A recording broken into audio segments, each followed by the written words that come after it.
ओह, इतनी ठंड में सुबह सुबह नहाने के बाद तो अब मुझको 440 वोल्ट का करंट लग रहा है। मन कर रहा है जाकर दोबारा से रजाई में घुस जाऊं। एक दिन पहले ही शादी करके निकिता ससुराल में आई है। बाहर बर्फ जैसी ठंडी ठंडी हवा चल रही है। तभी गीता दरवाजा खटखटाती है। देवरानी जी तैयार हो गई तो जल्दी से रसोई में आ जाइए, सब लोग चाय के लिए बैठे हैं। गीता के कहने पर निकिता कमरे से बाहर आती है, जहां हॉल में रिश्तेदार मेहमानों की भीड़ जुटी हुई है। कोई कंबल लपेट कर बैठा है, कोई रजाइयों में घुसा पड़ा है, तो कोई गरम शॉल में दिख रहे हैं। तभी राजवती ने कहा, अरे बहू, जा जल्दी से सबके लिए बढ़िया मसालेदार चटपटी चाय बना कर लिया। इतनी बढ़िया ठंड के मौसम में तो मसालेदार चाय पीने का ही मजा है। मसालेदार तक तो ठीक था, लेकिन ये चाय चटपटी कब से होने लगी? नई बहू ने मुस्कुराते हुए मन में ऐसा कहा और चाय पानी बनाने के लिए रसोई में आ गई।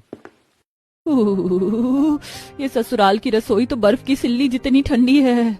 देवरानी जी पहले चूल्हे की पूजा कर लो, उसके बाद ही नाश्ता पानी बनाना शुरू करना। निकिता जल्दी से चूल्हे पर स्वास्तिक बनाकर पूजा करती है और चाय बनाने के लिए बर्तन के स्टैंड से फ्राई पैन उतारती है। इस फ्राई पैन में सबके लिए चाय बन जाएगी? अरे देवरानी जी, इसमें ढंग से चाय नहीं पक पाएगी। घर में सबके सब चाय पियेंगे। ऐसा करो, इस बड़े वाले पतीले में चाय बना लो। दूध का पैकेट फ्रिज में रखा हुआ है और अदरक भी पड़ी है। इतना कहकर गीता किचन से चली जाती है। निकिता फ्रिज में से ठंडे ठंडे दूध के पैकेट निकालती है, जिसमें ठोस बर्फ जम चुकी थी। दूध के पैकेट में भी बर्फ जमी पड़ी है। इतना बर्फीला दूध पलटने से तो मेरे तो हाथ का कचूमर बन गया। पतीले में दूध डालकर निकिता उसे उबाल आने तक पकाती है, जिसके बाद वो दूध में भरकर चीनी चाय पत्ती डालकर अदरक कूटने लगती है। वैसे ऐसी सर्दी में तो अदरक वाली चाय पीने में बढ़िया स्वाद आता है। निकिता चाय बन गई क्या? बस भाभी, 2-4 मिनट और पकेगी, चाय तैयार है। चाय में से खास खुशबू नहीं आ रही। तुमने लौंग इलायची तेज पत्ता वगैरह नहीं डाला था क्या? नहीं तो दीदी, मैंने तो इसमें कोई भी चीज नहीं डाली। हमारे घर में तो ठंड में बस चाय में अदरक डालते हैं। हरे ठंड के मौसम में भी लौंग इलायची वाली चाय नहीं पिया तो चाय फीकी फीकी लगती है। अब तो जब तक ठंड का मौसम है मसालेदार चाय बनाने की आदत डाल लो। जी ठीक है भाभी, मैं अभी लौंग इलायची ऐड करती हूँ। मसालेदार चाय पीने के चक्कर में मेरी डबल मेहनत करवा दी ठंड में। वो अदरक वाली चाय ठंड में सबसे बढ़िया लगती है। खैर कोई बात नहीं, सबका अपना अपना टेस्ट होता है। ऐसा कहते हुए निकिता लौंग इलायची कूट कर चाय में डालती है। कुछ देर में चाय बन जाती है। इतने में सास शारदा रसोई में आती है। बहू, ऐसा कर चाय के साथ सभी के लिए चटपटी सी आलू वाली कचौड़ी बना ले। मम्मी जी, आलू की कचौड़ी नाश्ते में भारी हो जाएगा। ऑयली चीज है ना, इसीलिए मैं सोच रही थी सबके लिए वेजिटेबल सैंडविच बना दूं। सैंडविच का नाम सुनकर शारदा मुंह सिकोड़ लेती है। ऐसे ठंड के मौसम में सादे सैंडविच थोड़ी जचते हैं। ठंड में तो चटपटा नाश्ता ही चाहिए होता है। चल अब तू फटाफट से कचौड़ी बना ले और आलू की कचौड़ी में हरी मिर्च जरा ज्यादा काट कर डालना। हमारे परिवार में मिर्च मसाले सब लोग तेज खाना ही पसंद करते हैं।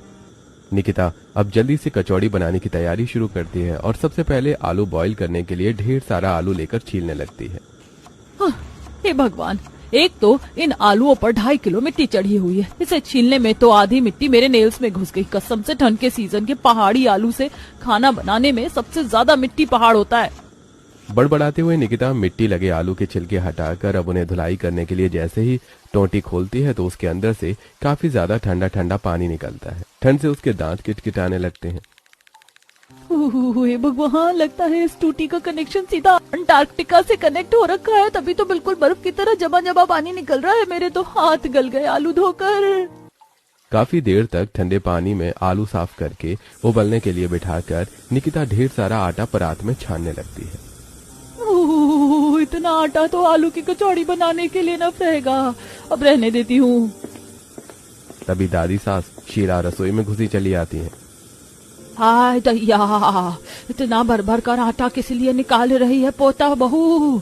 अरे भंडारे की पूरी बनानी है क्या? दादी जी, कचौरी बनाने के लिए आटा तो लगेगा ना। अरे आटे की कचौरी कौन खाता है? कचौरी तो मैदा की बनी हुई खाने में स्वाद और खस्ता लगती है। गरम गरम फूली फूली और चटपटी चटपटी आटे की नहीं, कचौरी मैदे की बना। किलसते हुए निकिता अब आटा कनस्तर में खाली कर देती है और अब मैदा गूंथने लगती है। एक तो इतनी कड़कड़ाती ठंड, ऊपर से इतना कड़ा मैदा गूंथने में मेरी तो अच्छी खासी कसरत हो गई। बेचारी मेरी उंगलियां फ्राई फिंगर की तरह अकड़ गई हैं। जोर लगा के हईशा। ठंड से ध्यान भटकाने के लिए बेचारी बहू मैदा गूंथ कर उसे नरम करती है और अब उबले हुए आलू में धनिया मिर्ची मसाले डालकर चटपटा मसाला तैयार करती है, जिसके बाद वो अब कुछ ही देर में चटपटी फूली फूली कचौड़ी बनाती है और दोबारा से चाय गर्म करती है। रसोई में बन रही गरम गरम चटपटी कचौड़ी की खुशबू बाहर बैठे सभी सदस्यों के नाक में पड़ती है। तभी बुआ सास कांता कहती है, वाह वाह, बढ़िया खुशबू आ रही, लगता है बहू ने कचौड़ियाँ बना दी। मेरे तो पेट में जोरों से गुड़गुड़ मच रही है। अरे बहू, जल्दी से चाय नाश्ता ले आ। जी बस लाई बुआ जी। जेठानी जी भी बाहर जाकर ही जम गई हैं। ये नहीं कि यहाँ पर मैं बना रही हूँ तो वो सबको चाय नाश्ता परोस कर देती जाए, उससे काम हल्का हो जाता है। निकिता कचौड़ी तलते हुए ही अब सभी के लिए कप में चाय डालकर लाकर देती है। लो भाई, चाय भी आ गई। कितनी बढ़िया महक आ रही है इस मसालेदार चाय में से। मुझको भी चाय चाहिए चाची, मुझको भी चाय दे दो। रोहन बेटा, मैंने तुम्हारे लिए चाय नहीं बनाई। बहू, ठंड का मौसम है, दे दे दोनों बच्चों को थोड़ी थोड़ी चाय, या कचौरी से खा लेंगे। देवरानी जी, चाय पिए बिना दोनों मानेंगे नहीं, आपको चाय देनी पड़ेगी क्योंकि दोनों डेली चाय पीते हैं। गीता की चाय देने की बात सुनकर निकिता अब थोड़ी इरिटेट होकर किचन में आती है। हद है कसम से, हरे घर के कच्चे बच्चों को चाय देना जरूरी है क्या? इन्होंने पहले बताया नहीं कि बच्चे भी चाय पीते। अब मुझे अपने हिस्से की चाय इन्हें देनी पड़ेगी। एक तो वैसे ही ठंड में सुबह सुबह ये चटपटा नाश्ता तैयार करने में मेरी हालत खस्ता हो गई। कोई बात नहीं, अपने लिए मैं स्पेशल कप की चाय बनाऊंगी, गर्मा गर्म कचौड़ी के साथ, लास्ट में तसल्ली से खाऊंगी। ऐसा कहते हुए निकिता ने खुद को दिलासा दिया और अपने हिस्से की चाय दोनों बच्चों को दे आती है। सभी का अच्छे तरीके से चटपटे नाश्ते से पेट भरवाती है। कुछ देर बाद बहू थी चटकदार कचौड़ी बनाई थी नई बहू ने। मिर्च मसाले डालने में बिल्कुल हलवाई जैसा हाथ पाया बहू ने। मैंने तो पेट भरकर ढंग से खा लिया, सफर आराम से कट जाएगा। अच्छा शारदा जी, अब हम निकलते हैं, ट्रेन का टाइम भी हो रहा है। चले जाना, तुम्हारे लिए पैक करवा देती हूँ, ट्रेन में खा लेना। अरे नहीं नहीं जेठानी जी, ट्रेन में कुछ खरीद कर खा लेंगे, सफर कट जाएगा। हाँ, मगर ट्रेन का खाना घर के खाने जितनी बराबरी थोड़ी करता है। नई बहू, अभी जो कचौरी बची हो वो तेरी चचिया और बुआ सास को दे दे।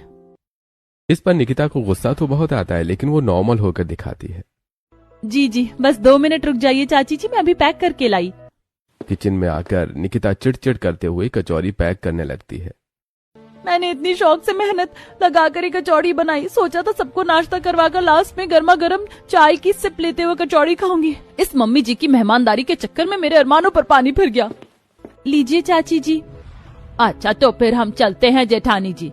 अच्छा भाभी, अच्छा भैया, चलती हूँ। ये लो बहू, तुम्हारी पहली रसोई का नेक। थैंक यू सो मच बुआ जी। चलो, कुछ तो पैसा वसूल हुआ सबको खिलाने का। जाओ नितिन वैभव, अपने चाचा चाची बुआ फूफा को स्टेशन तक छोड़ाओ। जी पापा। हाय बेचारा मेरा पेट लाउड वॉल्यूम पर खाने को मांग रहा है। एक तो कल शादी में अच्छी तरीके से पेट भरकर खाना नहीं खा पाई थी और आज तो ससुराल की रसोई में मेरे साथ सीन हो गया, कुछ बचा ही नहीं। कोई नहीं, चाय बनाकर कुछ खा लेती हूँ। कांपते हुए रसोई में आकर बहू चाय बनाते हुए कुछ खाने को देखने लगती है, जहाँ दराज में नमकीन बिस्किट भरकर रखे थे। अभी के लिए इसी से काम चला लेती हूँ, फिर रसोई भी समेटनी है, पूरा काम फैला पड़ा है। चाय लेकर अब प्लेट में ढेर सारी नमकीन बिस्किट भरकर निकिता सीधा अब किचन से अपने कमरे में आकर रजाई की गर्माहट में बैठकर खाती है। हाँ, ऐसे ठंड के मौसम में तो रजाई में बैठकर नाश्ता करने की फीलिंग ही अलग है। कितनी टेस्टी चाय बनाई है मैंने। वैसे मसाले वाली चाय का जायका अच्छा है। कुछ देर में रसोई समेटकर बर्तन धोकर कमरे में आकर हीटर चालू करती है। कितना रिलैक्स मिल रहा है हीटर में। ओह। कुछ देर में हीटर चलने से कमरे में गर्माहट भर जाती है और निकिता सो जाती है। कुछ देर में कनिका आती है। निकिता भाभी, जल्दी से उठ जाइए, 12 बज गए हैं, जाकर लंच बना दीजिए, सब लोग 1:30 बजे खाना खाएंगे। जस्ट ही तो थोड़ी सी नींद आई थी, ये नंद रानी कबाब में हड्डी बनने के लिए आ गई लंच बनाने का ऑर्डर लेकर। बेचारी निकिता रजाई से निकलकर जल्दी से रसोई में आती है और फ्रिज खोलकर सब्जी देखने लगती है। समझ में नहीं आ रहा किस चीज की सब्जी बनाऊं। वैसे सुबह नाश्ते में सभी ने तला भुना और मसाले वाला कचौरी खाया है, तो अभी सबके लिए ये हरी पत्तेदार प्याज में आलू डालकर प्लेन सब्जी और रोटी बना लेती हूँ, सही रहेगा। अब जल्दी से निकिता हरा प्याज और आलू काटकर हरी मिर्च पर सब्जी छौंक कर फटाफट से आटा गूंथ कर चपाती बनाकर डाइनिंग टेबल पर गर्मा गर्म लंच लगा देती है। लंच तैयार है, सब लोग आ जाइए। सभी अपने अपने कमरों से ठंड में ठिठुरते हुए खाने की मेज पर आकर बैठ जाते हैं। क्या बात है, आज तो बाकी दिन के मुकाबले काफी जल्दी लंच डाइनिंग टेबल पर लगा दिया। क्या बनाया है? निकिता जैसी प्लेट में आलू प्याज की सब्जी डालती है तो शीला की शक्ल बन जाती है। हाय हाय पोता बहू, ये तूने एकदम फीकी सी सब्जी किस खुशी में बनाई है? ये सब्जी देखने में जरा भी चटपटी नहीं लग रही। सचमुच में ये सब्जी तो देखने में बिल्कुल उबली हुई सी लग रही है। इसके साथ बंदा रोटी कैसे खाएगा? वैभव भैया, पत्तेदार प्याज वाली आलू बगैर मसाले के खाने में अच्छा लगता है। एक बार आप चक्कर तो देखिए, आप सबके लिए बड़े शौक से बनाई है। बाहू, तेरे यहाँ ऐसी उबली सब्जी लोग शौक से खाते होंगे। हम लोग शुरू से चटपटा खाना ही खाते, खास करके सब्जी में बगैर मसाले डाले हमारे घर में नहीं बनती। समझ में आई बात? शारदा बिना मसाले की सब्जी के लिए निकिता को बहुत सुनाती है, जिससे उसकी आंखें नम हो जाती हैं। सॉरी मम्मी जी, मैंने सोचा सुबह सभी लोगों ने इतनी मिर्च वाली कचौड़ी खाई थी तो इसीलिए मैंने अभी सिंपल आलू प्याज की सब्जी बना दी। मुझे लगा आप सब लोग खा लेंगे। आप मुझे बता दीजिए, मैं कोई और सब्जी बना दूं? बहू, सब्जी तो बनानी ही पड़ेगी। इस सूखी सादी सब्जी से थोड़ी ना रोटी खा पाएंगे। एक काम कर, तू गट्टे की बढ़िया सी मसालेदार चटपटी दमदमी सब्जी बना लिया। साथ में थोड़ी हरी मिर्च डालकर धनिया की चटनी भी पीस लेना।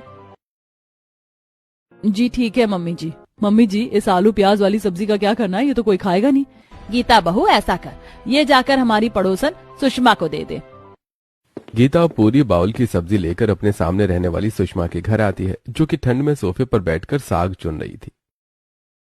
सुषमा आंटी, सब्जी बना ली क्या? अरे अभी तो साग चुन रही हूँ, साग बनाऊंगी। वो दरअसल मम्मी जी ने आलू प्याज की सब्जी भिजवाई है, आप इस्तेमाल कर लेना। वो निकिता ने एकदम फीकी सब्जी बनाकर रख दी और हम तो इतना फीका खाते नहीं। चलो कोई नहीं, मैं रोटी बना लूंगी। अभी तो काम इसी सब्जी से चल जाएगा, साग शाम को बनाऊंगी। सब्जी देकर गीता घर आती है। वहीं ठंड में निकिता गुस्से में गट्टे की सब्जी बनाती है। ये मम्मी जी को भी लंच में ही गट्टे की सब्जी खाने की चुल मची हुई है। अरे कितनी बढ़िया तो लगती है आलू और पत्तेदार प्याज की सब्जी, लेकिन मेरे ससुराल वालों की हालत कुत्ते को भी घी हजम ना होने वाली है। एक तो सर्दी, ऊपर से ठंड में चटपटी रसोई की सिरदर्दी। कुछ ही देर में वो बेसन के गट्टे बनाकर मसाला पीसने के लिए मिक्सर चलाने की कोशिश करती है। मिक्सर खराब होता है। ये मिक्सर तो खराब है, अब बगैर मिक्सर के मसाला कैसे पिसेगा? निकिता सीधा गीता के कमरे में आती है, जहां सभी बिस्तर में बैठे रजाई ओढ़कर बैठे मूंगफली खा रहे होते हैं। हे भगवान, इन लोगों ने तो कमरे में कबाड़ मचा रखा है। खाए जाओ, गंदगी फैलाए जाओ। अरे बहू, सब्जी बन गई क्या? मम्मी जी अभी नहीं बनी, वो मैं पूछ रही थी। रसोई में मिक्सर खराब पड़ा हुआ है, मसाला कैसे पिसेगा? कनिका, जाकर अपनी भाभी को मसाला पीसने के लिए लेकर जा। मम्मी, इतनी देर के बाद जाकर तो मेरी जगह गर्म हुई। मैं यहाँ से नहीं जा रही, मुझे हाथ पैर सुन्न नहीं करवाने। कनिका को इस तरह से आलसखोरी करते देखकर निकिता को गुस्सा आता है। सारी ठंड तो इस महारानी को ही लग रही है। बैठे बैठे मूंगफली चरे जा रही है और यहाँ मुझे ठंड में दो बार सब्जी बनवाकर मेरी शामत लगवा रखी है। कोई बात नहीं, तुम मेरे साथ चलो, मैं बताती हूँ मसाला कहाँ पर पीसना है। अब गीता निकिता को खुली रसोई में लेकर आती है, जहां मिट्टी का चूल्हा बना हुआ था और सिलबट्टा भी लगा था। ओस की मोटी मोटी बूंद गिर रही थी और बर्फ की तरह ठंडी हवा चल रही थी। जेठानी जी, यहाँ तो काफी ज्यादा ठंडक है। क्या मुझे यहाँ बैठकर मसाला पीसना पड़ेगा? हाँ, क्योंकि सभी लोग सिलबट्टे पर पिसे मसाले की सब्जी ही खाते हैं। इससे बढ़िया सब्जी चटपटी स्वाद की उतरती है और कभी कभी ठंड में चूल्हे की रोटियां बनती हैं।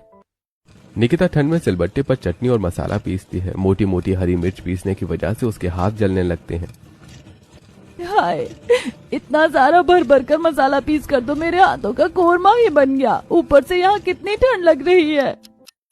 थर कांपते हुए निकिता मसाला लेकर किचन में आती है और गट्टे की चटपटी सब्जी बनाती है। रसोई में चटपटी सब्जी की खुशबू पूरे मोहल्ले में महक जाती है। वैसे जो भी कहो, सिलबट्टे पर पिसे हुए मसाले में से कितनी बढ़िया सब्जी का टेक्सचर आया है। थोड़ी देर में बहू सबको खाना लगाती है। सब्जी इतनी चटपटी बनी होती है कि सभी उंगलियां चाट कर खाते हैं। अब डाला है ना सब्जी में असली दम। कितनी बढ़िया चटपटी सब्जी बनाई है, बिल्कुल मीट की तरह सब्जी बनाई है, एकदम तीखी। सचमुच सब्जी बहुत ही बढ़िया बनी है। सबसे ज्यादा तो सब्जी की ग्रेवी खाने में मजा आ रहा है, एकदम तीखी तीखी स्पाइसी। वैसे आज तो सब्जी के साथ साथ चटनी भी चटपटी बनी है। मैंने तो चटनी से ही भरपेट रोटी खा ली। सबके खाने के बाद निकिता अपना खाना निकालकर कमरे में लेकर जाती है। मैं भी तो खाकर देखूं अपने हाथ की चटपटी सब्जी। जैसे ही निकिता सब्जी के साथ एक बाइट रोटी खाती है तो उसके कानों से मिर्च के मारे धुआं निकल जाता है। हे भगवान, ये सब्जी है या जहर? चटपटी सब्जी के नाम पर मेरे ससुराल वाले भर भर कर मिर्ची वाली सब्जी खाते हैं। मुझे तो ऐसा लग रहा है जैसे कि मैंने ठंड के मौसम में शादी करके गलती कर दी। किसी तरह पानी पी पी कर बेचारी खाना खाती है, लेकिन रात तक बेचारी बहू का पेट खराब हो जाता है और वो ठंड में बार बार बाथरूम के चक्कर काटती है। आज तो ऐसा लग रहा है ठंड में गुसल खाने में ही बिस्तर करना पड़ेगा। कहाँ मैंने सब्जी खा ली। गीले हाथ पैर लेकर निकिता रजाई में बैठती है, तभी ठंडे पैर नितिन को लगते हैं। अरे निकिता यार, तुम्हारे पैर बिल्कुल बर्फ की तरह ठंडे हैं, प्लीज दूर करो अपने पैर। इतना कहकर नितिन रजाई मुंह तक ओढ़कर सो जाता है। वहीं निकिता रात भर बाथरूम के चक्कर काटते हुए सर्दी जुकाम हो जाता है। अगली सुबह सुबह सुड़ सुड़ करते हुए ठंडे पानी में बर्तन धोती है। सारा खाया पिया तो रात को ही निकल गया। ऐसा करती हूँ बर्तन धोकर धुली मूंग दाल की खिचड़ी बना लूंगी। इतने में गीता और शारदा ढेर सारा चाप खरीद कर लेकर आती हैं। बाहर बड़ी सर्दी पड़ रही है, पूरा सर ओस से गीला हो गया। मम्मी जी, अभी दिसंबर चल रहा है, दिसंबर में तो ठंड ज्यादा ही पड़ती है। देवरानी जी, आज खाने में चाप की सब्जी तड़का दाल बनाना है और कल खाने में मसाले हल्के थे तो आज ज्यादा डालना। और हाँ, साथ में बढ़िया सा बूंदी का रायता भी बना लेना और उसमें जीरा अजवाइन का बुरादा भी डालना। लगता है जेठानी जी के भेजे का स्क्रू ढीला हो गया। अरे बाहर इतनी कड़कड़ाती ठंड हो रखी है और इनको रायता खाना है। मेरा बस चले तो इनके मुंह में मिर्ची लगाकर बर्फ के टुकड़े डाल दूं। बर्तन धोने के बाद निकिता चाप की सब्जी तड़का दाल बनाने की तैयारी करती है। इतना मसाला तड़का दाल के लिए सही रहेगा और ये मसाला चाप की सब्जी के लिए, इससे ज्यादा नहीं डालूंगी। तभी शीला ठिठुरते हुए बावर्ची खाने में आ जाती है। ये दादी माँ जब देखो खाना बनाते टाइम ही रसोई में क्यों टपक जाती हैं? बहू, अरे बहू दिखा जरा कितना मसाला लिया है तूने सब्जी में डालने को। शीला आंखें जमा जमा कर मसाले वाले बर्तन को देखने लगती है। अरे बहू, 2 सूखी मिर्च से क्या होगा, इसमें और मिर्ची भरकर डाल तभी सब्जी चटपटी बनेगी। जब तक सब्जी में से मिर्च की धांस ना फैले खाने में चटपटापन नहीं पता चलता। निकिता गुस्से में बौखलाकर बरनी से ढेर सारी मिर्च ले लेती है और फिर एक बार फिर ठंड में चल रही बर्फीली हवा में बैठकर मसाला पीसती है, जिसमें उसके हाथ आज बुरी तरीके से लाल पड़ जाते हैं और वो रोते हुए सब्जी बनाती है। पता नहीं कैसे ससुराल वाले मेरे अपने स्वाद के चक्कर में बिल्कुल भी तरस नहीं खाते। खुद तो किसी भी ठंड में रजाई नहीं छोड़ी जाती और बहू को दिन भर रसोई में चटपटा खाना बनवाने में लगा कर रख दे जैसे कि मैं हलवाई हूँ। बेचारी हाथों की जलन को कम करने के लिए ठंडे पानी में हाथ डालकर रखती है। वहीं मसाले की मिर्च भरी महक पूरे मोहल्ले में फैल जाती है, जिससे बालकनी में कुर्सी लगाकर चाय पी रही कमला को छींक आती है। हच्चू हच्चू। हे भगवान, एक तो ये शारदा बहन के परिवार वाले ठंड के मौसम में बालकनी में थोड़ी देर बैठना भी मुहाल कर देते हैं। अरे ठंड का मौसम चालू होते इनकी चटपटी रसोई शुरू हो जाती है, दिन भर धांस मचती है। गुस्से में भरकर कमला शिकायत करने आती है। अरे ओ शारदा बहन, ऐसा भी क्या खाना बनाते हो तुम लोग अपने घर में जो जब देखो तुम्हारी रसोई से मिर्च की धांस आती रहती है? कमला की बात सुनकर शीला उससे झगड़ जाती है। हम जो मर्जी बनाकर खाएं, तेरे क्यों खाज खुजली मच रही है? अरे ओ अम्मा, ज्यादा मत बोलो। अरे मोहल्ले में तुम्हारा ही घर अनोखा नहीं है कि घर में खाना बनता है। अरे हमारी भी रसोई में खाना पकता है लेकिन किसी को पता भी नहीं चलता। तुम लोगों ने नाक में दम करके रख दिया है। आंटी जी, आप गुस्सा मत कीजिए, अब से आपको हमारे रसोई में मिर्ची की महक नहीं आएगी। इतना बोलकर गीता रसोई में जाकर रसोई की खुली हुई खिड़की को बंद कर देती है। देवरानी जी, जब तक ठंड का मौसम खत्म नहीं होता खिड़की को मत खोलना। भाभी, ऐसे तो रसोई में काफी ज्यादा मिर्च की धांस भर जाएगी। हमारी रसोई में चटपटा खाना ही बनता है।